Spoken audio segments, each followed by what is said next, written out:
හැමෝටම සුබ දවසක් කියලා පිළිගන්නවා. Lightroom video series එකේ 6 වෙනි වීඩියෝ එක තමයි ගෙනල්ලා තියෙන්නේ. අද මම මේකෙන් කතා කරන්න යන්නේ Lightroom app එකේ තියෙන geometry කියන tool එක ගැන. මම අනිත් tool ඔක්කොම ගැන කලින් කතා කරලා තියෙනවා. අපිට තව tool 4ක් විතර තමයි කතා කරන්න ඉතුරු වෙලා තියෙන්නේ. එතකොට මේ වීඩියෝ එකෙන් Lightroom video series එක ඉවර වෙනවා. ඊට පස්සේ තව editing app එකක් ගැන මම video series එකක් ගෙනවා tutorial, Snapseed, PixArt මොකක් එකක් ගැන. හරි එහෙනම් අපි වීඩියෝ එක ගිහලා බලමු මොනවද තියෙන tool ටික කියලා.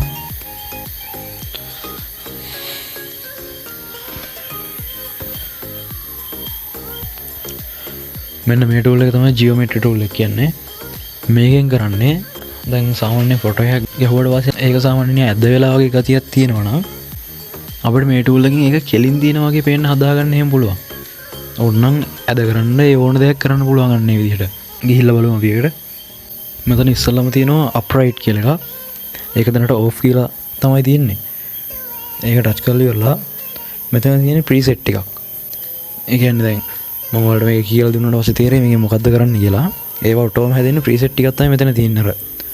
අපි ඉස්සෙල්ලා save කරගත්ත preset වගේ තමයි. ඒකකින් එක දාලා බලන්න පුළුවන් වලට ඕන. ඒක off කරලා අපි බලමු දැන් මේක කොහොමද කරන්න කියලා. ඊට පස්සේ ඒකට පල්ලෙහෙන් තියෙන tool එකක් කතිරයක් වගේ නිකන්. ඒකෙන් කරන්නේ බලන්න ටච් කරලා දැන් මේ ෆොටෝ එක සාමාන්‍යයෙන් ඇහැට පේන්න ගොඩක් නැති වෙනකොට සාමාන්‍යයෙන් පොඩ්ඩක් විතර ඇතයි 0.23ක් විතර අපිට මේකෙන් ඒක කෙලින් කරගන්න පුළුවන් ගන්නට. අපිට තියෙන්නේ කෙලින් තියෙන්න ඕනි කොයි ටිකද කියන එකට ඉරක් අඳින්න. දැන් මට මෙතන මේ කුඹුරයි කන්දයි වෙන් වෙන සීමාව තියෙන්නේ.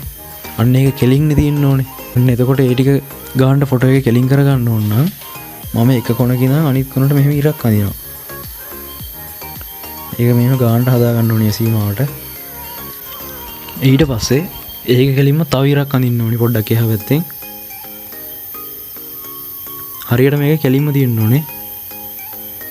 දැනට මම මෙතන මේ කෙලින් තියෙන්න ඕනේ. තව ඔබ්ජෙක්ට් එකක් නැති හින්දා මම නිකම්ම අඳින්නේ. එහෙම නැතුව ඔයාලට තව මොකක් කර එහෙම මායිමක් තියෙනවා නම් අන්න ඒකෙන් ගානට යන ගන්න. මම දැන් මෙතන නිකන් අඳින්නම් මෙහෙම. දැක්කද? ඒක ගානට ලෙවල් වුණා ඊට පස්සේ ෆොටෝ එක පොඩ්ඩක් ඇද වෙලා වගේ තිබ්බ එක දැන් ගානට කෙලින් හැදුනා. ඒකෙන් සරලව මෙච්චරයි වෙන්නේ. ඊට පස්සේ මෙතන තියෙනවා distortion කියලා එකක්. ඒකෙන් කරන්නේ මේක අඩු කරද්දී සාමාන්‍ය ෆොටෝ එක ඉම්බිලා වගේ ගතියක් එනවා. ඒ වගේම මේක වැඩි කරද්දී ෆොටෝ එක නිකන් ඇතුළට ගිහිල්ලා වගේ ගතියක් එනවා. ඒක තමයි distortion එකෙන් වෙන්නේ. ඊට පස්සේ තියෙනවා vertical කියලා එකක්. මේ vertical කියන එකෙන් වෙන්නේ ෆොටෝ එක සිරස් අතට මොකක් හරි අද වෙලා තියෙනවනේ අපිට ඒක ගන්න හදා ගන්න පුළුවන්. ඕන්න ඇද කරගන්න පුළුවන් එහෙම. මේ බලන්න. මේකේ හැම මෙහා කරද්දී සිරස් අතට ෆොටෝ එක සාමාන්‍යයෙන් ඇද වෙනවා. ඒ වගේ වෙනවා. ඊට පස්සේ horizontal කියන්නේ තිරස් අතට. මේ දැක්කද? ඒකේ හැම මෙහා කළා සාමාන්‍ය වලගේ ෆොටෝ එක ගැලපෙන විදිහට හදා ගන්න පුළුවන්. ඊට පස්සේ තියෙන්නේ rotate කියලා. ඒ කියන්නේ ෆොටෝ එක කරකවන්න වගේ.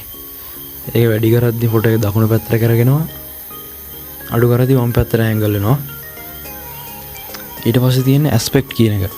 aspect කියන්නේ ෆොටෝ එකේ තියෙන දිග පළල වගේ. දැන් මම මේ aspect එක අඩු කරද්දී ෆොටෝ එකේ දිග වැඩි වෙනවා, පළල අඩු වෙනවා. aspect එක වැඩි කරද්දී ෆොටෝ එකේ පළල වැඩි වෙනවා, දිග අඩු වෙනවා. අන්න එහෙම තමයි සරලම වෙන්නේ. ඊට පස්සේ තියෙන්නේ scale කියලා. මේ scale එකෙන් වෙන්නේ ෆොටෝ එක zoom වෙනවා, zoom out වෙනවා වගේ දෙයක්. ස්කේල් එක වැඩි කරද්දී ෆොටෝ එක zoom වෙනවා. ස්කේල් එක අඩු කරද්දී ෆොටෝ එක zoom out වෙනවා. ඊට පස්සේ තියෙන්නේ x offset කියලා එකක්. ඒකෙන් වෙන්නේ x අක්ෂයේ පැත්තට ෆොටෝ එක එහා මෙහා කරන එක. ඒ කියන්නේ තිරස් අතටම තමයි. මේ බලන්න. වම් පැත්තට කරද්දී වම් පැත්තට එනවා. දකුණු පැත්තට කරද්දී දකුණු පැත්තට එනවා. ඊළඟට තියෙන y offset කියලා. ඒකෙන් වෙන්නේ ෆොටෝ එක y අක්ෂයේ. මේ බලන්න.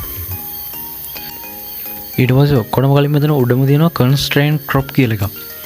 ඒකෙන් වෙන්නේ අපි ඒක on කරලා තියාගත්තොත් දැන් මෙතන මේ x offset එකේම එහා මෙහා කරද්දී ෆොටෝ එක දැන් ෆොටෝ එක වම් පැත්තට ගියාට පස්සේ මෙතන සුදු පාට ඒරියා එකක් ඉතුරු වෙනවනේ.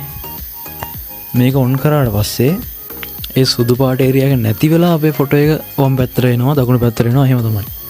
අර geometry tool එක එච්චරයි කතා කරන්න තියෙන අපිට. මොකක් හරි තේරුන්නේ නැති තියෙනවා කමෙන්ට් එකක් දාන්න.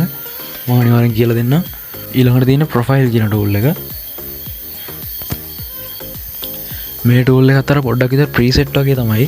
හැබැයි මේකේ ප්‍රීසෙට් නෙවෙයි තියෙන්නේ. මේකේ තියෙන්නේ එක එක මේ Lightroom app එකෙන්ම දීපු ප්‍රොෆයිල් ටිකක්. ඒ කියන්නේ සාමාන්‍යයෙන් ෆොටෝ එකේ ලුක් එක වෙනස් කරගන්න පුළුවන් මේවා දාලා. දැන් මෙතන තියෙන එකක් දාලා බලමු. අපි මේ මොනොක්‍රෝම් කියන එක දාලා බලමු. ෆොටෝ එක සම්පූර්ණයෙන්ම කළු සුදු එකක් වගේ වෙනවා. ඊට පස්සේ මෙතන එකේ ප්‍රොෆයිල් තියෙනවා. ඉස්සර කාලේ වගේ පොඩි වෙනමක් එන්න අර ඒ වගේ එක එක ලුක්ස් ගන්න පුළුවන් මේකෙන්. ඒ ටික ඇත්තටම එක එක ෆොටෝ වල ගැලපෙන ඒවා වෙනස්. මේවා අනිවාර්යයෙන්ම දාන්න ඕනේ කියලා නෑ. සාමාන්‍ය ෆොටෝ එකකට දාලා වඩා අමුතු ලස්සනක් ගන්න පුළුවන් ගොඩක් වෙලාවට. එහෙම තමන්ගේ ෆොටෝ එකට ගැලපෙන්නේ මොකද්ද කියලා මෙතන තියෙන ඒවාගෙන් දාලා බලන්න පුළුවන් ඕන. එහෙම දාලා බලන්න ඔයාලගේ ෆොටෝ එකට ගැලපෙන්නේ මොකද්ද කියලා. හරි මේ ප්‍රොෆයිල් කියන එකට පස්සේ තියෙන්නේ ප්‍රීවියස් කියලා එක. ඒක නම් enable වෙලා නැහැ මෙතන. මේක සාමාන්‍ය අපිට එඩිටින් වලට උමනා වෙන ටූල් එකක් නෙවෙයි කියන්නේ. මොකොත් අනම්මනම් ඒකෙන් අපිට වෙනස් කරගන්න කිසිම දෙයක් නැහැ. මේක enable වෙලා නැහැ දැන් ඔයගොල්ලන්ට පෙන්වන්න. ඊට පස්සේ තියෙන version කියන ටූල් එක. ඒකත් edit කරගන්න ඕනේ දෙයක් නෙවෙයි. මේකෙන් තියෙන්නේ මේ අපි කලින් කරපු දේවල් ටික මෙතන පෙන්නනවා. හරිද? දැන් මෙතන මේ ඔටෝ කියන එකට ගියාට පස්සේ මේ 31 9 4ට ෆොටෝ එක කොහොමද තිබ්බේ? ඊට පස්සේ ඊට කලින් කොහොමද තිබ්බේ? 8:50ට කොහොමද තිබ්බේ? 8:44 කොහොමද තිබ්බේ? ඒ වගේ පොඩි දේවල් ටිකක් සේව් කරලා තියාගෙන තියෙනවා මේකේ. අපිට දැන් හදිස්සියවත් එඩිට් කරන්න යද්දි මොකක් හරි වැරදිලා අපිට ඒ පරණ තැනකට යන්න ඕනේ කියලා හිතුනොත් එහෙම මෙතෙන්ට ඇවිල්ලා ඒ ඕනි එක ටච් කරන්න තියෙන්නේ. එතකොට අර පරණ තිබ්බ එකට වෙනස් වෙනවා. ඊට පස්සේ ඇප්ලයි කරන්න තියෙන්නේ. ඊට පස්සේ අන්තිමට තියෙන රීසෙට් කියන ටූල් එක.